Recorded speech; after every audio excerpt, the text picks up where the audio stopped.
உன்னுடைய நெற்றி உன்னை பற்றி கூறுதே.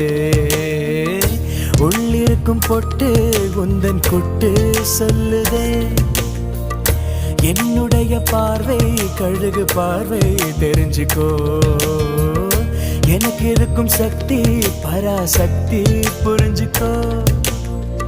கால் கொலுசு தான் கலக்குது.